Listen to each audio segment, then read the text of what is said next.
కేటీఆర్ ఏదైతే జగన్ ఓటమి అన్నటువంటిది మేము జీర్ణించుకోలేకపోతున్నాం. ఎస్పెషల్లీ కేతిరెడ్డి లాంటి వాడు ధర్మవరానికి సంబంధించి రోజు గుడ్ మార్నింగ్ ధర్మవరం తిరిగేటటువంటి మనిషే ఓడిపోవడం అన్నటువంటిది అర్థం కావట్లేదు అని చెప్పిన నేపథ్యంలో కేటీఆర్ మీద తీవ్రస్థాయిలో విరుచుకుపడుతున్నది ఎన్డీఏ కూటమి. అందులో మంత్రి సత్యకుమార్ వచ్చేటికి తెలంగాణలో మాజీ మంత్రి కేటీఆర్, రాష్ట్రంలో మాజీ సీఎం జగన్, ధర్మవరంలో మాజీ ఎమ్మెల్యే కేతిరెడ్డి భూ కబ్జాలకు పాల్పడి ప్రజాకంటకులుగా మారారని సత్యకుమార్ యాదవ్ ఆరోపించారు.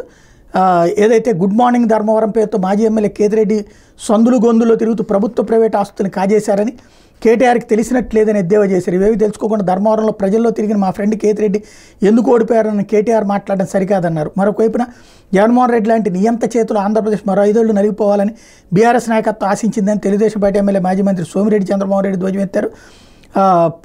ఏదైతే బీఆర్ఎస్ పాలనలో తండ్రి ఫామ్ హౌస్, కుమారుడు కలెక్షన్ హౌస్కి పరిమితమయ్యారని కేసీఆర్ను పరోక్షంగా విమర్శించారు. మరోవైపున జగన్మోహన్ రెడ్డి ఎందుకు ఓడిపోయారు బీఆర్ఎస్ వర్కింగ్ ప్రెసిడెంట్ కేటీఆర్కి అర్థం కాకపోయినా ఓడించిన ప్రజలకు తెలుసని ఉన్నెమ్మెల్యే రఘురామకృష్ణరాజు అన్నారు. ఇద్దరు ఓడిపోయి మిత్రధర్మాన్ని పాటించారంటూ ఎద్దేవా చేశారు.